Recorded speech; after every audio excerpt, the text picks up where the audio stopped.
The transport shuttle slowed as it approached the massive station floating among the stars. Lucy Grant pressed her face against the small window and held her breath. The Galactic Academy of Unity was bigger than anything she had ever seen. It looked like a flower made of metal and light, with long arms stretching out in every direction. Ships from 100 different worlds moved around it like tiny fish swimming near a whale. Lucy was 23 years old. She had brown hair tied back in a simple knot and gray eyes that never seen the rest. She wore the flowing white robes of the Valori people, though she was not Valori at all. She was human, and she was about to do something that no human had ever done before. For 300 years, humanity had asked to join the galactic community. For 300 years, the elder races had said no. They called humans dangerous. They called them primitive. They said that a species that had nearly destroyed its own planet with war and pollution could never be trusted among the stars. But Lucy was going to change that. She had been chosen at birth, raised in secret facilities, taught by the greatest minds on Earth. She spoke 47 languages. She could solve equations that made supercomputers struggle. She knew the history and customs of every species in known space. And now she carried papers that said she was a proxy for the Valori, a strange and private people who never showed their true faces to outsiders. The shuttle docked with a soft thump. Lucy picked up her single bag and walked toward the exit. Her heart was beating fast, but her face showed nothing. She had practiced hiding her emotions for years. The doors opened and she stepped into the academy for the first time. The main hall was full of beings that Lucy had only seen in photographs before. A group of Korvathi walked past her, their gray skin and forearms making them look like living statues. They moved with military precision and did not look at her. Near the walls, a cluster of Centaurus students talked in their musical language, their scales catching the light and throwing rainbows across the floor. Lucy saw Zithrani in the distance, massive insect-like creatures that communicated through clicks and gestures. Everyone was beautiful in their own way. Everyone belonged here. Everyone except her. A floating drone approached Lucy and scanned her documents. A mechanical voice told her to proceed to Orientation Hall 7. She followed the signs through corridors that curved and twisted in ways that human architecture never did. The air smelled different here, a mixture of 100 different atmospheres, carefully balanced to keep everyone alive. Orientation Hall 7 was a large room, with seats arranged in circles rather than rows. Lucy found an empty spot and sat down, keeping her eyes forward. She could feel other students looking at her. The Valori were rare at the academy. Most people had never met one. A Centaurus student sat down next to her. The young female had scales that shifted from blue to green depending on how the light hit them. She smiled at Lucy with a mouthful of small, sharp teeth. "I am Kira Holloway," she said in perfect common tongue. "You are Valori, yes?" "I have never met a Valori before." Lucy nodded slowly, the way she had been taught the Valori moved. "I am called Lucy. I am a proxy. The Valori do not travel themselves. They send others to speak for them." Kira's eyes widened with interest. That must be very lonely, to always speak for someone else and never for yourself. Lucy had not expected such a thoughtful observation. She paused before answering. "I have grown used to it." Before they could talk more, the doors at the front of the room opened. A being unlike any other entered, and the entire hall fell silent. It was Preetor Vornis, the headmaster of the academy. He was made of living crystal, his body shifting and reforming with every step. Light passed through him and scattered into thousands of colors. He was ancient beyond measure, one of the first beings to achieve space travel when humanity was still living in caves. "Welcome," Vornis said, and his voice sounded like wind chimes in a storm. "You are the finest minds your worlds have to offer. You have come here to learn, to grow, to build bridges between stars. Some of you will become diplomats. Some will become scientists. Some will become leaders who shape the future of 1 trillion lives." He paused and looked around the room. For just a moment, Lucy thought his strange eyes rested on her. "But first," Bornes continued, "you must learn to see beyond the boundaries of your birth. You must learn that the universe is larger than any single species. You must learn humility." The orientation lasted for hours. Lucy learned about the Academy's rules, its history, its expectations. She learned that she would share quarters with 3 other students. She learned that the academic program would take 5 years to complete, and that fewer than half of those who started would finish. When it was over, Lucy made her way to her assigned room. It was small but comfortable, with 4 sleeping pods and a shared common area. 2 of her roommates were already there. The first was Kira, the friendly centauri from orientation. She waved at Lucy with genuine warmth. The second was a Zithrani named Zeth, who stood nearly 8 feet tall and had to bend to fit through the doorway. His compound eyes studied Lucy with obvious curiosity. "A Valori proxy," Zeth said, his voice a series of clicks that her translator turned into words. "Interesting. Your kind values solitude. Why would you come to a place like this?" Lucy set her bag down on the empty pod. "To learn. The same as everyone else." Zeth made a sound that might have been laughter. "I do not think you are the same as everyone else. But that is acceptable. Difference creates strength." That night, after the lights dimmed and her roommates fell asleep, Lucy lay awake in her pod. She thought about Earth, so far away that its sun was invisible from here. She thought about the billions of humans waiting to hear whether they would finally be accepted among the stars. She thought about the mission she had been given, the secrets she carried, the lies she would have to tell. Outside her window, the galaxy turned slowly in the darkness. Somewhere out there, her people were watching the sky and hoping. Lucy closed her eyes and made herself a promise. She would not fail them. No matter what it cost her, she would show the universe what humanity could be. The first day was over. The hard part was just beginning. 6 weeks passed at the academy, and Lucy learned what it meant to be truly alone. The classes were difficult, but Lucy could handle difficulty. She had been trained for this her entire life. What she had not been trained for was the cold silence that followed her everywhere she went. The other students did not hate her. That would have been easier. Instead, they simply acted as if she was not there at all. In the dining hall, conversation stopped when she sat down. In the laboratories, partners turned away when she approached. In the corridors between classes, students moved aside to avoid walking near her. The Valori were known for their isolation, and the other species seemed happy to give Lucy all the isolation she could want. Only, Kira refused to leave her alone. The Centauri girl appeared at Lucy's table every morning and every evening, carrying her tray of food and her endless questions. She wanted to know everything about the Valori. How did they live? What did they eat? Why did they hide their faces? Lucy answered as best as she could, mixing truth with the lies she had memorized long ago. "You are very patient with me," Kira said one evening, picking at a bowl of something that looked like purple seaweed. "Most Valori proxies refuse to speak about their masters at all." Lucy took a bite of the protein block that served as human-compatible food at the academy.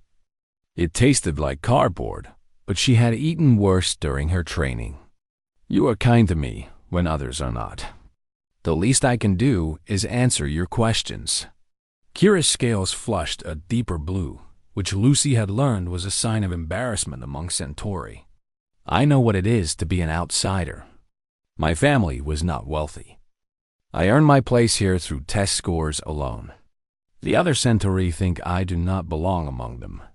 Then we are both outsiders together," Lucy said. And for the first time since arriving at the academy, she meant what she said. Her other source of comfort came from an unexpected place. His name was Danny Cole, and he was one of the few humans allowed on the station. He worked in maintenance, fixing broken pipes and cleaning filters that no one else wanted to touch.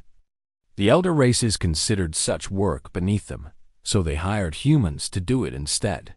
Danny was older than Lucy, perhaps 35, with rough hands and tired eyes.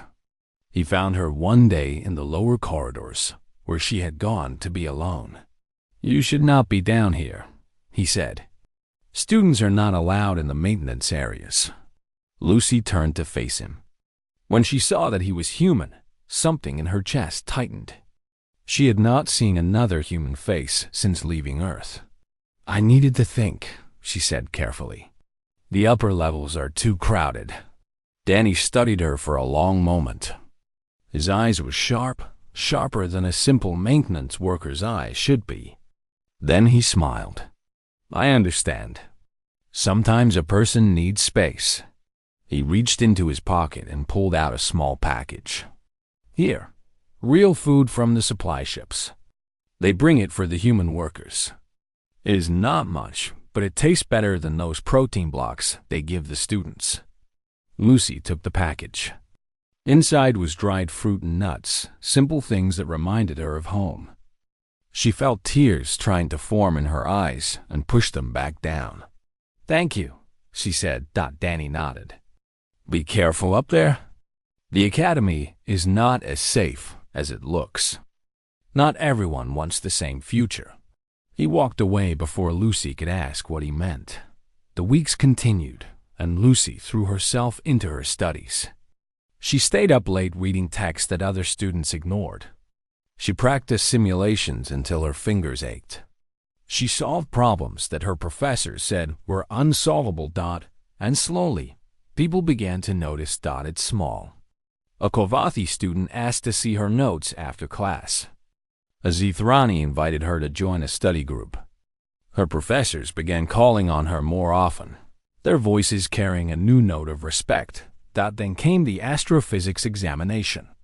It was the hardest test of the first term, covering everything from stellar formation to the mathematics of faster-than-light travel. Most students studied for weeks. Many still failed. Lucy finished in half the time and scored higher than anyone in her cohort. The results were posted publicly, as was tradition at the academy. Lucy saw her name at the top of the list and felt a moment of pure pride. Then she saw the faces of the other students looking at her, and the pride turned to ice in her stomach. They were not impressed. They were suspicious. How does a Valori proxy know so much about human-developed navigation theory? A Kovathi student asked loudly in the corridor. The questions about Earth's early space program were very specific. Lucy kept her face calm.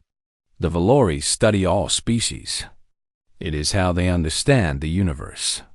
The Kovathi did not look convinced. That evening, Lucy received a message on her personal terminal. It was a summons to the headmaster's office. Praetor Vornis was waiting for her when she arrived. His crystalline body reflected the starlight from the massive window behind his desk. He gestured for her to sit, and Lucy lowered herself into a chair that seemed to be made of solid light. "Your performance has been exceptional," Vornis said. "Among the best I have seen in many centuries." "Thank you, Praetor." It was not a compliment. It was an observation. He leaned forward, and the light inside him shifted to a deeper color. The Valori are careful people. They do not draw attention to themselves. They do not excel. They watch and wait and learn in silence. But you, young proxy, seem unable to stay invisible. Lucy's heart was pounding, but she kept her voice steady. "I only wish to represent my masters well." Vornis stared at her for a long moment. His eyes were like windows into deep space, cold and endless. "I have lived for a very long time," he said finally. "I have seen many things. Some of them wonderful, some of them terrible. I have learned that the universe always reveals the truth eventually. Secrets cannot hide forever, no matter how carefully they are kept." He waved his hand, dismissing her. Return to your studies. Continue to excel if you must. But remember what I have told you. The truth always comes out in the end." Lucy walked back to her quarters with his words echoing in her mind. She did not sleep that night. Instead, she lay in her pod and stared at the ceiling, wondering how much the ancient being truly knew. Outside, the stars continued their endless turning, indifferent to the small human girl trying to change the course of history. The day of the midterm trials arrived like a storm that had been building for months. Lucy woke before the station's artificial dawn and found her hands shaking as she dressed. She had faced thousands of tests in her life. This one felt different. This one mattered. The trials were the Academy's way of separating the strong from the weak. Every student had to prove they could handle real crisis situations. Those who failed would be sent home in shame. Those who succeeded would earn the respect of their peers and their professors. Lucy reported to Simulation Bay 12 and found her assigned team waiting for her. Kira was there, her scales pale with nervousness. Zeth stood behind her, his massive form somehow reassuring. But it was the fourth member of their team that made Lucy's stomach drop. Sub-Commander Vrel was a Korvathi officer in training, gray-skinned and four-armed like all his kind. He had made his feelings about Lucy very clear over the past weeks. He did not trust proxies. He did not trust the Valori. And he especially did not trust a proxy who performed too well on examinations. "So the mystery student joins us," Vrel said, his voice flat with contempt. "I requested a transfer to another team. My request was denied. Then we must work together," Lucy replied. "Whatever our differences." Vrel's forearms crossed over his chest. "I do not take orders from proxies. Remember that." Before Lucy could respond, the simulation bay doors opened and a holographic instructor appeared. She explained the scenario in quick, sharp words. A colony on a distant moon had suffered a catastrophic accident. The team had to rescue as many civilians as possible while dealing with damaged infrastructure, limited resources, and a strict time limit. "One more thing," the instructor added. "As team leader, the Valori proxy will be making all final decisions. Her score determines the team's score." Vrel made a sound of pure disgust. Lucy ignored him. She had a job to do. The simulation began. The colony materialized around them, and Lucy felt the heat immediately. The air recyclers were failing. Smoke drifted through the corridors. Somewhere in the distance, she could hear screaming. "Zeth, can you sense how many life signs are in this sector?" Lucy asked. The Zithrani closed his compound eyes, and his antennae twitched. 37. Most are clustered in the residential block to the north, but several are scattered in the industrial sector. They are fading. Then we split up, Lucy decided. Kira, you and Zeth take the residential block. Evacuate everyone you find to the emergency shelters. Vrel, you come with me to the industrial sector. I told you I do not take orders from you. Vrel snapped. Then think of it as a suggestion from someone who wants to save lives. Lucy met his eyes without flinching. Or stay here and watch your score drop to 0. Your choice. Vrel stared at her for a long moment. Then, without a word, he turned and began moving toward the industrial sector. Lucy followed. The next hour was the hardest of Lucy's life. The simulation threw problem after problem at them. Collapsed corridors, toxic gas leaks, fires that blocked their path. Each time, Lucy had to make split-second decisions that meant the difference between simulated life and simulated death. Vrel fought her at every turn. He questioned her choices. He tried to override her commands. When she ordered him to seal a door to stop a fire from spreading, he hesitated so long that 2 virtual civilians died before he obeyed. You are going to get us all killed, he growled. No, Lucy said, pulling a child from the rubble of a collapsed wall. I am going to save everyone I can. You can help me, or you can watch. Those are your only options. Slowly, something began to change. Vrel stopped arguing quite so much. He started following Lucy's orders without the long pauses. When she directed him to use his forearms to brace a falling beam while she pulled survivors free, he did it without complaint. They had rescued 16 civilians when the simulation changed. Alarms began screaming everywhere at once. A new message appeared on Lucy's display. Reactor core breach detected. Cascading failure in 30 minutes. This was not in any of the preparation materials. Lucy had studied every previous trial scenario. Nothing like this had ever happened before. This is impossible, Vrel said, his gray skin going pale. The reactor cannot fail. The safety systems would prevent it. The safety systems are simulated to be damaged, Lucy said, her mind racing. This is a test within the test. They want to see what we do when everything falls apart. She opened her communicator. Kira, Zeth, report. We have evacuated the residential block. Kira's voice came back, tight with fear.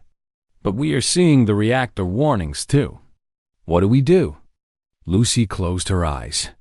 She thought about everything she had learned.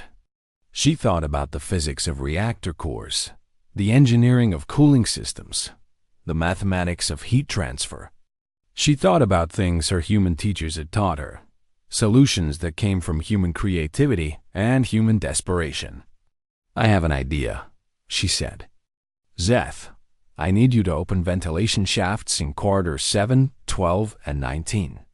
Kira, reroute all available power through junction box Alpha 6. Vrel, come with me to the reactor chamber. What are you planning? Vrel demanded. Something that should not work according to standard physics. But human physics is a little different. They move fast. The temperature was rising. The alarms were getting louder. Lucy could feel the simulation trying to kill them, throwing obstacles in their path at every turn. When they reached the reactor chamber, the heat was almost unbearable. Lucy looked at the glowing core and saw exactly what she expected. A standard coolant system failure. By the book, there was no solution. The reactor would melt down and everyone would die, but Lucy had not. Trained by the book. Help me open this panel. She ordered Vrel. We are going to reverse the flow of the secondary coolant system and use the ventilation shafts as a heat sink. That is insane. The pressure differential will tear the pipes apart. Not if we time it exactly right. Lucy was already pulling at the panel. Trust me. Vrel hesitated. Then, for the first time since they had met, he moved to help her. Together, they worked on the reactor while the temperature climbed higher and higher. Lucy's hands were burned by hot metal. Sweat poured down her face. But she did not stop. She could not stop. With 2 minutes left on the clock. She made the final connection. The reactor temperature began to drop. The alarms went silent. The simulation ended. And Lucy found herself standing in the empty bay with her team around her. Kira was crying with relief. Zeth was making a clicking sound that Lucy thought might be laughter. And Vrel was looking at her with an expression she had never seen before. How did you know that would work? He asked quietly. I did not know, Lucy admitted. I hoped. The results came in an hour later. Lucy's team had rescued more simulated civilians than any team in the history of the trials. Their score was the highest ever recorded. That night, Lucy found a message waiting on her terminal. The words glowed in the darkness of her quarters. I know what you are. Meet me at observation deck 7. Come alone. Lucy read the message 3 times. Her hands were steady now. Whatever was coming, she was ready to face it. She had proven what she could do. Now it was time to find out what that would cost her. Observation Deck 7 was empty when Lucy arrived. The massive windows showed nothing but stars, endless and cold. She stood in the darkness and waited, her heart beating slow and steady. Whatever happened next, she would face it with her head held high. Footsteps echoed behind her. Lucy turned and saw Danny Cole walking out of the shadows. The maintenance worker looked different now. His tired eyes were sharp and focused. His rough hands hung loose at his sides, ready for anything. "You came alone," he said. "Good. That means you are smart. Who are you really?" Lucy asked. "Not a maintenance worker. Not with eyes like that." Danny smiled, but there was no warmth in it. "Captain Daniel Cole, Earth Intelligence Services. I have been embedded at this academy for 6 years, watching and waiting." Lucy felt the ground shift beneath her feet. She had been told nothing about other agents. Her handlers on Earth had promised she was alone. "You know what I am," she said. It was not a question. Project Prometheus. Humanity's secret weapon. A child raised from birth to be perfect in every way. Danny walked to the window and looked out at the stars. "I read your file before you were even born. I know every test you passed, every simulation you completed, every lie you were taught to tell. Then, why wait until now to contact me?" Danny turned to face her. His expression was troubled, like a man carrying a weight too heavy for his shoulders. "Because the mission has changed, Lucy. Earth's government has grown tired of waiting. 300 years is a long time to be told you are not good enough. They have authorized a new plan." He pulled a small device from his pocket. It looked harmless, just a black box with a single button. But Lucy had been trained to recognize weapons. She knew what she was looking at. "This will disable the Academy's power grid," Danny explained. "Not permanently, just long enough to humiliate every species on this station. The lights will go out. The life support will stutter. The great Galactic Academy will be revealed as fragile and weak, and humanity will be blamed," Lucy said, her voice hollow. "Humanity is already blamed for everything. At least this way, we strike first." Danny held out the device. "The Convergence Summit is in 3 days. Every major leader in the galaxy will be here. When the power fails, they will panic. They will show their true faces. And the universe will see that the elder races are no better than us." Lucy did not take the device. She stared at it like it was a poisonous snake. "This will not prove humanity's worth," she said. "This will prove every terrible thing they already believe about us. Maybe, or maybe it will show that we are tired of being treated like animals." Danny's voice grew hard. "You have been sheltered, Lucy. You do not know what it is like out there for ordinary humans. The jobs we are allowed to do. The places we are allowed to go. The looks we receive from species who think we are nothing but violent children. I know exactly what it is like." Lucy stepped closer to him. "I have lived it every day since I arrived here. The silence.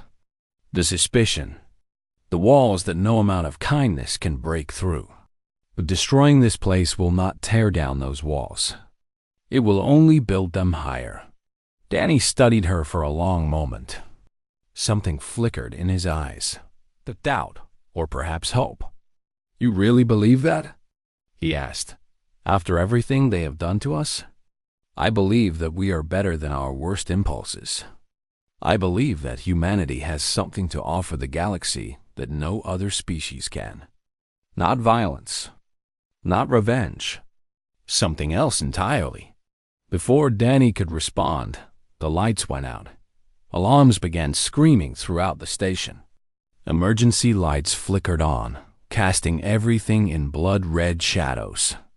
A mechanical voice announced that environmental systems had been compromised. Oxygen levels were dropping across the academy. "That was not me," Danny said, his face going pale. "I did not activate anything. Lucy's mind raced. If Danny did not do this, then someone else had attacked the academy. Someone who wanted to cause real damage, not just humiliation. Someone else knew about your plan, she realized. They moved first, and they are going to make sure humanity takes the blame. The next hour was chaos. Lucy and Danny made their way through corridors filled with panicked students. Oxygen was getting thin. The artificial gravity flickered in and out. 3,000 beings from 17 species were slowly suffocating, and no one knew why. They found Kira near the medical bay, helping injured students to the emergency shelters. Her scales were gray with fear. Lucy, what is happening? Everyone is saying it was an attack. They are saying it was humans. It was not us, Lucy said. But I need to prove that before we all die. Zeth appeared out of the darkness, his massive form moving with surprising grace. The environmental systems were sabotaged from the inside. Someone with high-level access to the Academy's infrastructure. Not a student, Danny said grimly. Someone on the staff. Someone who has been here longer than any of us. Lucy thought about Praetor Vornis and his strange warnings. She thought about the suspicion that had followed her since she arrived. She thought about all the species who had reasons to fear humanity joining the galactic community. The Valori, she said suddenly. My cover. If someone wanted to frame humanity, using a Valori proxy would be perfect. Everyone already suspects me. All they need to do is plant enough evidence. Then, we need to find that evidence before they do, Danny said. But it was already too late. Academy security forces appeared in the corridor, weapons drawn. At their head was a Korvathi officer, his gray face twisted with anger. Daniel Cole, the officer announced. You are under arrest for sabotage and attempted murder. Evidence has been found linking you to the attack on our environmental systems. Danny did not resist as they put restraints on his wrists. He looked at Lucy with steady eyes. Find the truth, he said quietly. Prove what we are. They dragged him away into the darkness. Lucy watched him go, feeling the weight of everything pressing down on her shoulders. 3,000 lives were counting on her now. The future of her entire species was counting on her. She turned to Kira and Zeth. I need to tell you something. Something I should have told you a long time ago. Kira's eyes widened. What is it? Lucy took a deep breath. The lie she had carried for so long suddenly felt heavier than she could bear. I am not a Valori proxy, she said. I never was. My name is Lucy Grant, and I am human. I came here to prove that my people deserve a place among the stars. And now I need your help to save everyone on this station. The silence that followed was the longest of Lucy's life. Then Kira stepped forward and took her hand. I always knew you were different, the Centauri girl said. I did not know how different, but you are still my friend. Whatever you need, I will help. Zeth clicked his approval. Difference creates strength. You said this to me on our first night here. I did not forget. Lucy felt tears burning in her eyes. She did not push them back this time. Then let us get to work, she said. We have a station to save. The academy was dying. Lucy could feel it in the thin air that burned her lungs with every breath. She could see it in the frightened faces of students huddled in emergency shelters. She could hear it in the accusations flying between species who had been friends. Just hours before, the Kovathi blamed the Zithrani for the attack, claiming their hive networks had infiltrated the station's computers. The Zithrani blamed the Centauri, pointing to old trade disputes and political tensions. The Centauri blamed everyone and trusted no one. Old hatreds that had been buried for centuries were rising to the surface like poison, and everywhere Lucy went, she heard the same word whispered in fear and anger. Humans. She made her way to the central council chamber with Kira and Zeth at her side. The emergency council was already in session when they arrived. Peter Vornis stood at the center of the room, his crystalline body flickering with unstable light. Around him, representatives from every species shouted over each other, their translators struggling to keep up. "The evidence is clear," a Korvathi commander was saying. The human maintenance worker had access to all the systems that were damaged. His people have always been violent. They should never have been allowed on this station. Humans are not capable of this level of sabotage, a Centauri diplomat argued. Their technology is too primitive. Someone else is responsible. Then who? The Korvathi spread all four of his arms wide. Who else would benefit from destroying the academy? Lucy stepped forward. Every eye in the room turned to her. "I know who did this," she said. "But first, there's something you all need to know about me." She pulled off the flowing white robes of the Valori and stood before the council in the simple clothes she had worn underneath. Her human body was exposed for all to see. Gasps filled the chamber. "My name is Lucy Grant," she announced. "I am not a Valori proxy. I am human. I was sent here by my government to prove that my species deserves a place in the galactic community. I have lived among you for months. I have studied beside you. I have earned the highest scores in my cohort through my own effort and intelligence. And I am telling you now that humanity did not attack this station." The room exploded into chaos. The Korvathi commander reached for his weapon. Guards moved toward Lucy from every direction. But Peter Vornis raised his hand, and everyone froze. "Let her speak," the ancient being said. "I have waited a long time to hear what she would say." Lucy's heart was pounding, but her voice stayed steady. "The sabotage required access to systems that no human could reach. The environmental controls are managed by the Valori delegation. They are the only ones with the security clearances needed to cause this kind of damage." "The Valori?" The Centauri diplomat shook her head. "They are peaceful. They have no reason to attack the academy." "They have every reason." Lucy pulled out a datapad she had taken from Danny before his arrest. "Earth has been requesting membership in the galactic community for 300 years. Every time, the Valori have led the opposition. They claim humans are too dangerous, too unpredictable. But the real reason is simpler. They are afraid." She activated the datapad and projected her analysis onto the chamber's main screen. Charts and graphs appeared, showing trade routes, political alliances, and economic projections. If humanity joins the galactic community, the balance of power shifts.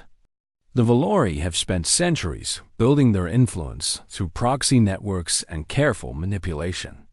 Humans do not work that way. We are direct. We form alliances based on trust, not control. The Valori see us as a threat to everything they have built. "This is speculation," the Korvathi commander growled. "Not evidence. Then let me give you evidence." Lucy pulled up another file.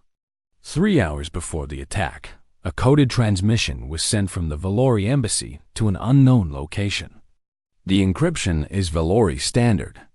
The message contained detailed instructions for sabotaging our environmental systems and framing the human maintenance worker. The room fell silent. On the screen, the decoded message spelled out everything: the timing of the attack, the evidence to be planted, the chaos that would follow. "I did not break this encryption," Lucy admitted. "Human technology is not advanced enough. But I did not need to. The Valori are so certain of their superiority that they use the same codes they have used for 1,000 years. I simply studied their history until I understood how they think." Peter Vornis moved toward the screen. The light inside him had changed to something deeper, something older. "You have proven their guilt," he said. "But the station is still dying. Your evidence means nothing if we all suffocate before the truth can spread." "I know." Lucy turned to face the council. "That is why I need your help. Not just from one species. From all of you. She explained her plan quickly.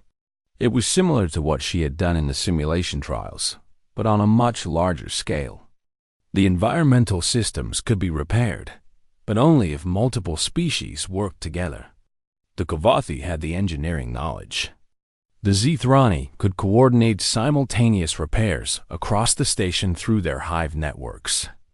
The Centauri controlled the power systems, and humans had the creativity to see solutions that others would miss.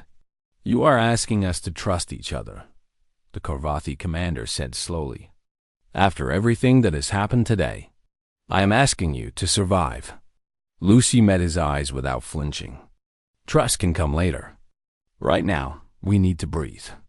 The silence stretched on. Then, one by one, the representatives began to nod. The next 3 hours were the most difficult of Lucy's life.